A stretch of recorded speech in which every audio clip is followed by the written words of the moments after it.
Meus irmãos, então vamos continuar aqui, nossa série de mensagens a respeito de um tema muito relevante nos dias de hoje, a Igreja do Senhor. Como a gente tem passado em algumas quartas-feiras, nós falamos de alguns temas. Na primeira quarta-feira nós falamos dos 12 apóstolos. Na quarta-feira passada, o Rian veio aqui e tratou de Filipenses com os irmãos, falando da Igreja do Senhor em Filipenses. E nós vamos continuar a caminhada, falando ainda mais da Igreja do Senhor.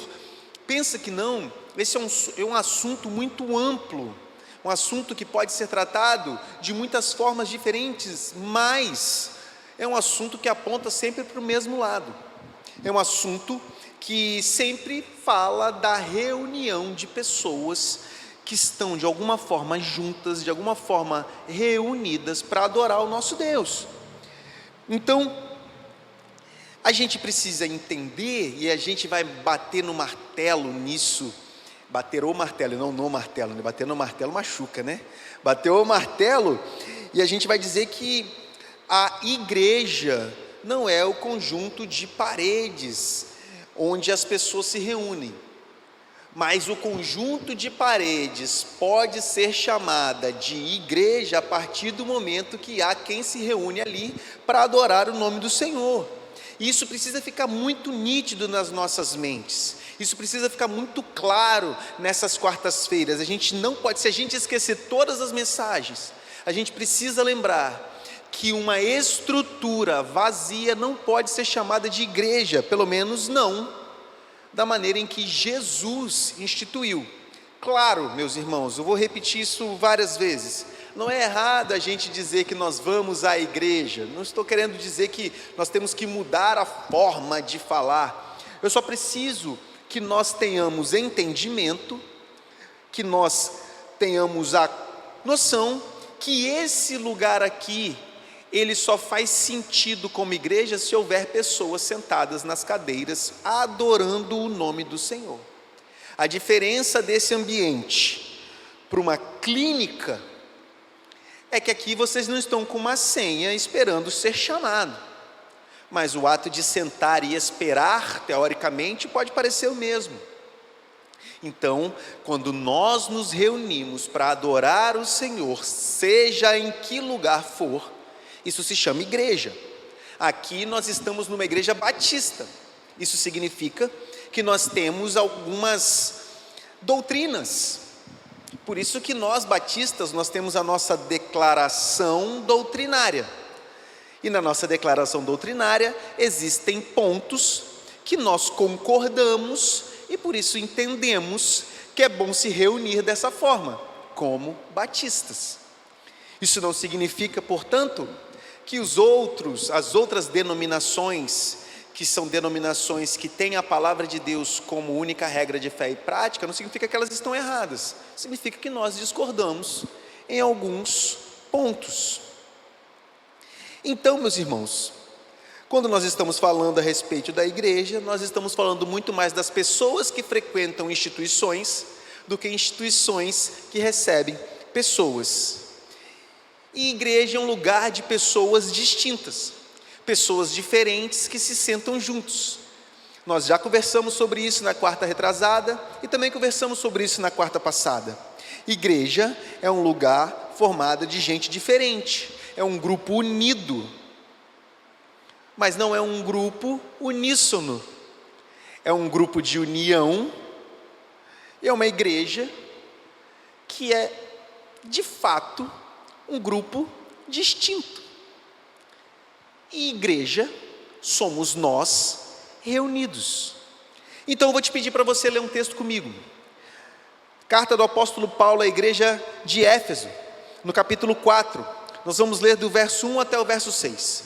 Vou pedir para que você abra seu texto, ligue aí seu smartphone, marque esse texto, reflita em casa depois, acompanhe comigo a leitura, mas não deixe de verificar se as coisas que foram ditas aqui está conforme a palavra de Deus, ok? Sempre lembre de verificar o que foi pregado nos púlpitos, seja quais forem, ou aqui da Igreja Batista Araçás ou nos demais. Falar bonito não significa falar correto. Eu posso ter uma eloquência muito grande e uma verdade muito baixa. Então verifique nas Sagradas Escrituras tudo o que for dito. Então mantenha a sua Bíblia, seu smartphone com o texto aberto, porque nós vamos ler os 6 primeiros versos do capítulo 4 da carta do apóstolo Paulo aos Efésios, e o texto na Nova Versão Internacional é narrado da seguinte forma: como prisioneiro do Senhor, rogo-lhes que vivam de maneira digna da vocação que receberam, sejam completamente humildes e dóceis, e sejam pacientes, suportando uns aos outros com amor. Façam todo o esforço para conservar a unidade do Espírito pelo vínculo da paz. Há um só corpo, um só Espírito, assim como a esperança para a qual vocês foram chamadas é uma só. Há um só Senhor, uma só fé, um só batismo, um só Deus e Pai de todos, que é sobre todos, por meio de todos e em todos. Palavra do nosso Deus, bendito seja o nome do Senhor. A carta do apóstolo Paulo aos Efésios é uma carta onde Paulo escreveu na prisão, mais ou menos 60 anos depois de Cristo. Paulo, preso em Roma, enviou essa carta para uma igreja que é abundantemente citada no Novo Testamento. A primeira vez que essa igreja é citada de fato, que esse povo é citado de fato, está lá em Atos, no capítulo 18. Daí em diante, Atos 19 é citado de novo. Nós temos a carta do apóstolo Paulo aos Efésios, nós temos Timóteo em Éfeso, nós temos João que frequenta Éfeso, e nós temos a menção da igreja de Éfeso também em Apocalipse. É uma carta, é uma igreja abundantemente citada no Novo Testamento. Éfeso era um local de adoração pagã muito forte, era quase que uma capital disso. Então quando Paulo fala a carta aos Efésios, ele tem um motivo especial para falar da maneira como ele disse. Ele começa com uma poesia muito bonita, falando sobre Deus e sua maravilhosa salvação, e ele vai desenvolvendo os seus argumentos, e ele divide essa carta de 6 capítulos em 2 blocos, né? Quer dizer, ele divide em 2 blocos e nós dividimos em capítulos, né? Paulo não dividiu em capítulos.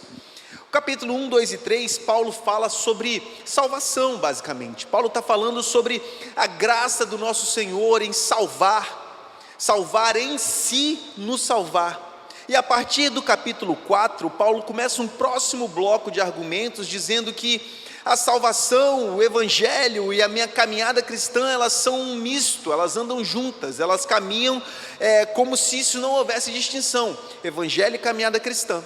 Por isso que Paulo começa o capítulo 4 já dizendo que ele é prisioneiro do Senhor, ele roga para que a gente viva de maneira digna a vocação que nós recebemos. E ele fala de vocação.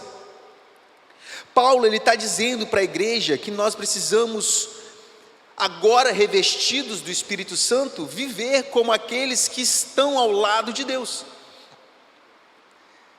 Compreendem que quando a gente fala de igreja, em todos os momentos a gente diz que a partir do momento que Jesus morreu na cruz e enviou o Espírito Santo, a partir de agora, nós não precisamos mais nos reunir para estarmos com Deus, mas quando nós nos reunimos, nós somos igreja.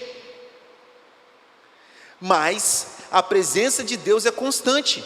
A presença de Deus, ela é constante na vida daquele que é salvo e remido pelo sangue de Jesus. Então Paulo, ele fala que o evangelho e a mudança de vida são coisas que se confundem na caminhada cristã. Não há como eu receber o evangelho de Jesus sem mudar de vida.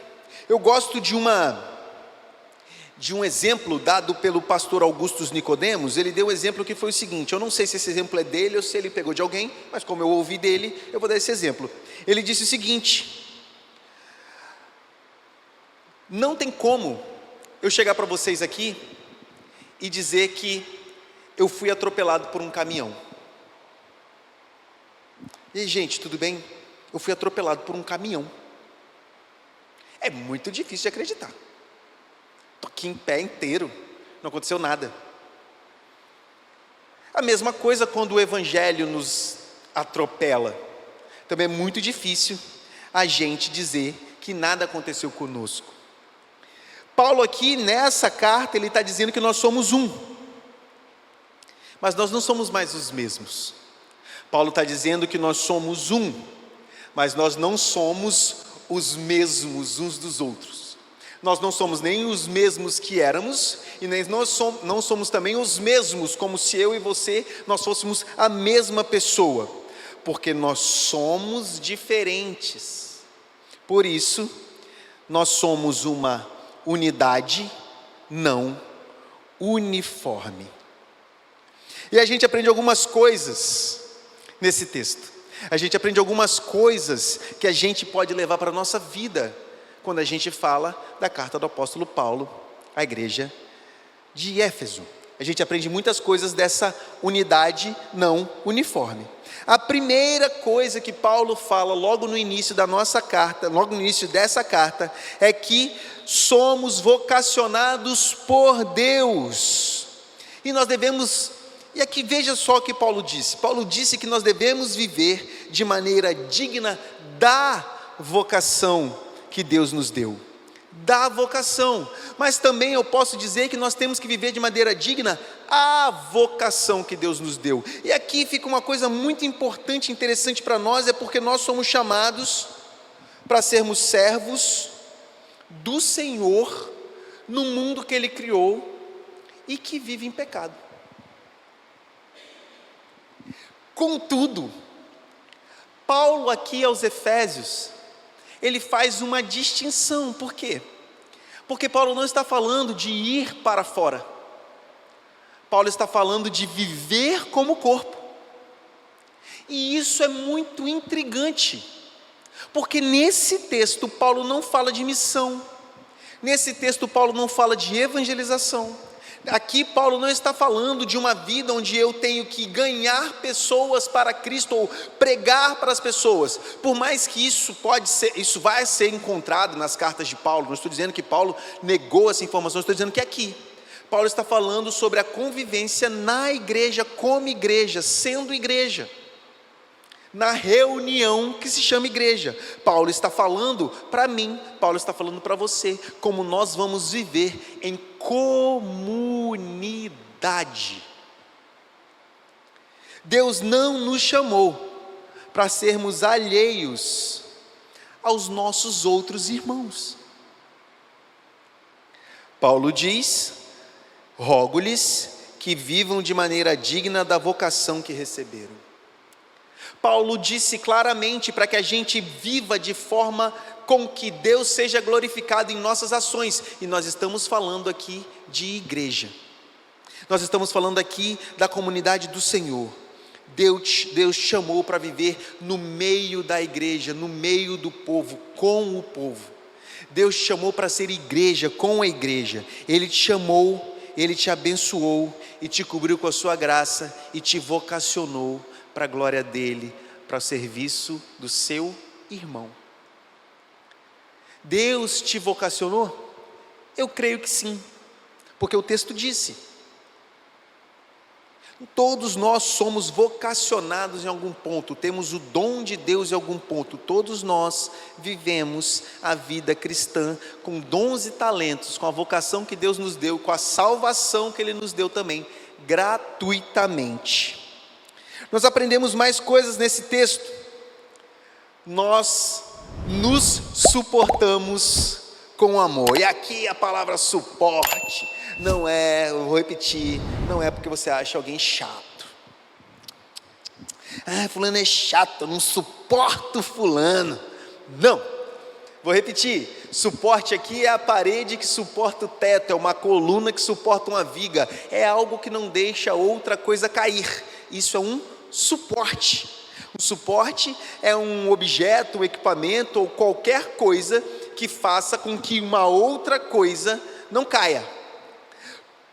A palavra de Deus diz aqui que nós temos que suportar. Sejam completamente humildes e dóceis e sejam pacientes, suportando uns aos outros com amor. Nosso objetivo então é manter o nosso irmão de pé. Eu com você, você comigo. Isso não é uma ação unilateral. Isso é uma ação de todos para com todos.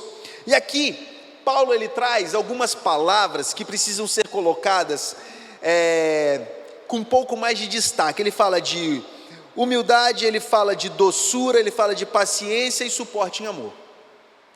E a palavra humildade, Paulo não está querendo dizer assim, sejam pobres, porque a gente hoje confundiu a palavra humilde com a palavra pobreza. Fulano é humilde, é mais humilde porque é pobre.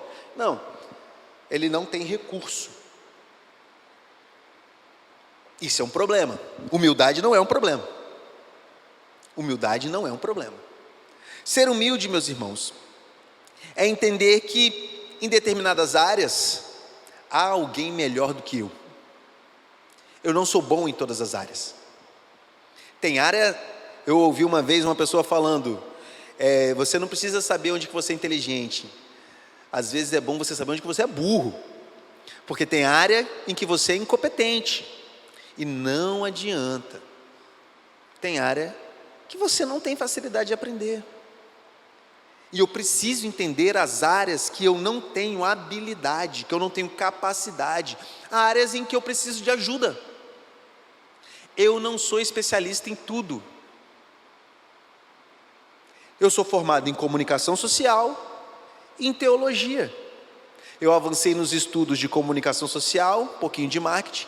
Eu avancei nos estudos de teologia. Eu não fiz matemática. Eu não fiz engenharia. Eu não fiz física, química. Não são áreas que eu tenho domínio. Eu preciso de ajuda. Eu preciso de pessoas que tenham capacidade e que tenham avançado um pouco mais do que eu nas mais distintas áreas, para que nós possamos nos ajudar. Eu preciso ter humildade de entender. Humildade de saber que muitas vezes eu tenho alguns conceitos em determinada área de conhecimento, mas quando vem um especialista, esse especialista ele vai falar coisas que eu discordo, mas ele é o especialista. Ele estudou, se formou, ele sabe fazer e eu não. Mas eu fiz e sempre deu certo. É igual consertar carro. Talvez sempre deu certo na sorte, mas seu motor está quase batendo. Então a primeira coisa que Paulo diz é que nós temos que ter humildade para tratar os nossos irmãos. Entender que o seu irmão que está do teu lado, em alguma área, ele tem mais conhecimento do que você. E ele pode te ajudar. Paulo também pede para que a gente haja com doçura. E doçura aqui não é botar açúcar nas coisas. Vou botar aqui um açúcar aqui num cafezinho para ele ficar mais doce. Não, doçura é muito igual a mansidão. Ser manso, ser calmo. Paulo pede para que a gente evite o combate desnecessário. Paulo pede para que nós não sejamos briguentos, ranhentos, ranzinzas. A gente precisa ser o primeiro passo de pacificação na igreja que nós estamos. Na igreja que nós somos, nós temos que ser o primeiro a dar um passo de paz. Mas a gente muitas vezes faz o contrário. A gente espera alguém tomar um passo de pacificação. Nós temos que dar o primeiro passo de paz. Nós somos os pacificadores. Eu tenho que dar o primeiro passo, você tem que dar o primeiro passo. Todos nós, cristãos, eleitos em nosso Senhor Jesus Cristo, somos embaixadores da paz na igreja em que congregamos. Lembre-se que aqui Paulo não está falando na ação para os de fora. Cabe, mas nós estamos sendo claros, nós estamos falando de uma ação dentro da igreja. Nós somos servos dos nossos irmãos. Nós servimos a Jesus, servindo ao nosso irmão. Nós servimos ao nosso Deus, sendo manso com os nossos irmãos. Uma outra palavra que Paulo usa aqui é a paciência. E aqui talvez nós não devamos avançar muito, né? Porque ter paciência é até um pouco óbvio. A gente precisa ter paciência com um novo convertido, assim como a gente tem que ter paciência com aquele antigo. Meus irmãos, eu vou dar um exemplo aqui, eu estava conversando agora. Tem pouquíssima diferença disso aqui para isso aqui. Aqui eu tenho umas 50 versões da Bíblia Sagrada, com comentário. Aqui eu tenho uma versão da Bíblia Sagrada, sem comentário. Mas, meus irmãos mais antigos na fé, irmãos que vivem o Evangelho há muito tempo, têm muito zelo pelo livro, papel e tinta. Os mais novos já são digitais. Eles gostam das coisas dessa forma, dados. Eu posso respeitar os meus irmãos mais velhos sem dispensar os meus irmãos mais novos. Não é pecado. Nada disso é errado. Nós não estamos afrontando a fé. É diferente de eu ter um preconceito que eu considero religião, seja para novo convertido ou para pessoas mais antigas na fé. O que nós temos que fazer é, claro, corrigir dentro da necessidade. Se é pecado, não importa se eu sou um novo convertido ou um convertido antigo. Se não é pecado, não é pecado, não importa quanto tempo de igreja eu tenho. Nós temos que ganhar tempo ao invés de perder tempo com aquilo que a Bíblia é clara. Tem coisa que a Bíblia diz que não é pecado, não preciso perder tempo. A Bíblia não diz que é pecado. Tem coisa que a Bíblia diz que é pecado, eu não preciso perder tempo. Eu não tenho que ficar arrumando rodeio para agradar. Mas eu tenho que ter paciência com aquilo que não ofende nem fere a nossa fé. Às vezes eu não gosto de determinado tipo de música. Tudo bem. Às vezes o irmão, a irmã não gosta de determinado tipo de música e tudo bem. Tudo bem. A gente não tem que perder tempo discutindo detalhes que a Bíblia não se preocupou em fechar. Nós não seguimos uma religião de sim e não. Nós seguimos uma religião onde todas as peças se encaixam. O que é pecado, a Bíblia deixou claro, isso é pecado. Não importa o que aconteça na rua. Ah, mas o mundo está mudado. Lixe-se o mundo. Mas eu também não posso dizer que é pecado aquilo que eu só não gosto. Eu não gosto disso. Não faz isso não, porque não sei se Deus está nisso não, hein? Porque eu não gosto. Não, não e não. Eu tenho que ter paciência para lidar com o que eu não gosto, porque com o que eu gosto é fácil. Eu tenho que ter paciência para lidar com o que eu não gosto. E nós temos que nos suportar em amor. Eu não posso fazer o meu irmão cair, ao contrário, eu tenho que tentar sustentá-lo de pé. Nós, como igreja, nós precisamos sustentar-nos uns aos outros, estando nós de pé. Nós estamos unidos, meus irmãos, mas nós somos distintos, nós somos diferentes. Quem passa lá fora fala, os crentes, o artigo no plural, sujeito no singular, mas é assim que nos chamam os crentes. Para o povo nós somos uma massa, uniforme, mas aqui dentro nós sabemos que somos diferentes. Aqui dentro nós sabemos que nossas idades são diferentes, os nossos gostos são diferentes, a nossa forma de lidar é diferente, o local de onde nós viemos é um local diferente. A palavra de Deus diz que nós temos que nos esforçar para que nós mantenhamos a nossa união, mas a palavra de Deus nunca disse para que nós tenhamos uniformidade. Nós somos unidos dentro das nossas diferenças, nós somos unidos apesar das nossas diferenças. Deus nos chama para vivermos em harmonia, mesmo sabendo que somos, às vezes, completamente diferentes uns dos outros. Ainda assim Deus nos pede união. Ainda assim Deus pede para que a gente crie relacionamentos com pessoas que são distintas, diferentes, são às vezes avessas a coisas que você tem como hábito e forma de vida. Nós precisamos manter a união, eu contigo, mesmo sendo muito diferente em muitos aspectos, gostos, time, hobby, costumes, não sei. Nós somos diferentes, mas Deus pede para que nós, todos nós, sejamos um. Em nossas diferenças, nosso Deus pede para que nós sejamos um corpo.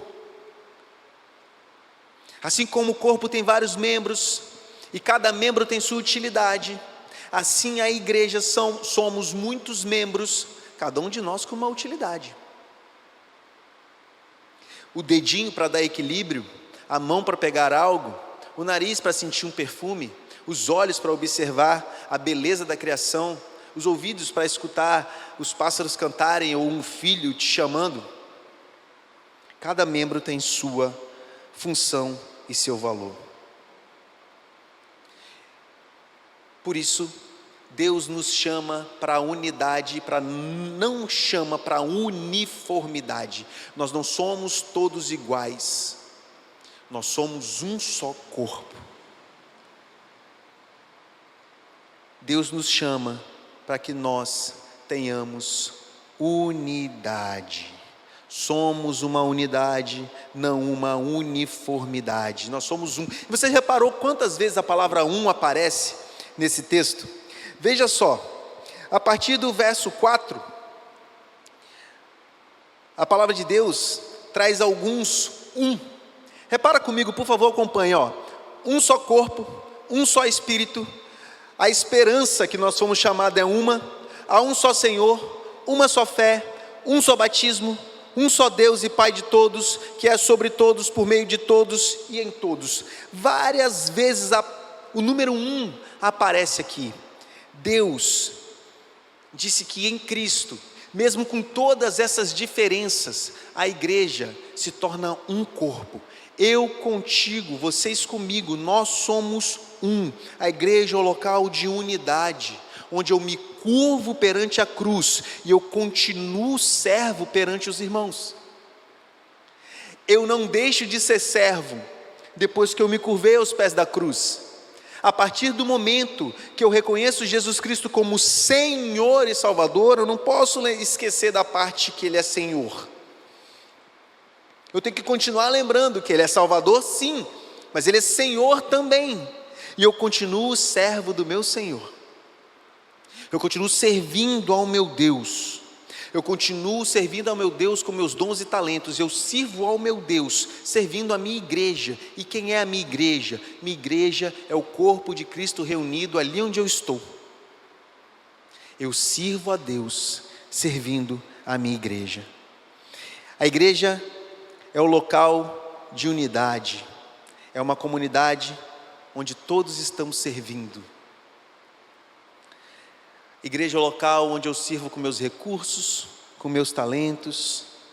A igreja é o lugar onde eu sirvo a Deus, servindo meu irmão. Te convido a orar comigo. Te convido a ficar de pé, para que a gente possa orar ao nosso Deus.